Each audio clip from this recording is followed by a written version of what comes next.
No entry থাকবে। আমরা আন্তরিকভাবে আশা রাখি পুলিশ প্রশাসনের সাথে আপনারা সহযোগিতা করবেন। দুর্গাপুজো উপলক্ষে বিকেল 4টা থেকে রাত 12টা পর্যন্ত সমস্ত রকম যানবাহন চলাচলের ক্ষেত্রে বিশেষ নিয়ন্ত্রণ করা হবে, অর্থাৎ গোবরডাঙ্গার বেশিরভাগ রাস্তা নো এন্ট্রি থাকবে। শারদীয় দুর্গোৎসব উপলক্ষে গোবরডাঙ্গা পুলিশ প্রশাসনের পক্ষ থেকে সকলের জন্য বিশেষ ঘোষণা।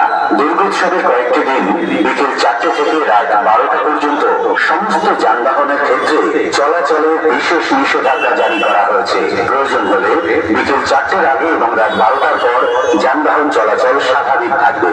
অন্যথায় বিকেল 4টে থেকে রাত 12টা পর্যন্ত যানবাহন চলাচল নিয়ন্ত্রণ করা হবে। তাই যারা বিশেষ প্রয়োজনে বা কর্মস্থলের উদ্দেশ্যে গোবরডাঙ্গা থেকে অন্যত্র যাতায়াত করেন বা গোবরডাঙ্গায় আসেন, তাদেরকে জানানো হচ্ছে অবশ্যই বিকেল 4টের মধ্যে গোবরডাঙ্গায় প্রবেশ করবেন অথবা গোবরডাঙ্গা থেকে আপনার গন্তব্যের দিকে চলে যাবেন, অন্যথায় যান চলাচল নিয়ন্ত্রিত হতে পারে।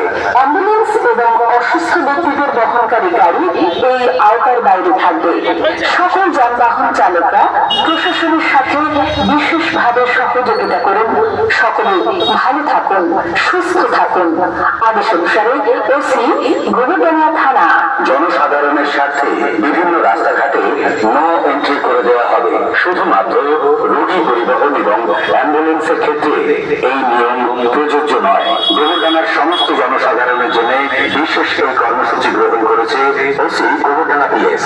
বাস, লরি, টোটো, অটো, ম্যাজিক ভ্যান, মোটর চালিত ভ্যান, পায়ে চালানো ভ্যান, সমস্ত ধরনের মোটর সাইকেল, ই সাইকেল বা ই বাইক, সাইকেল এবং সমস্ত ধরনের যানবাহনের ক্ষেত্রে এই নিষেধাজ্ঞা জারি করা হবে।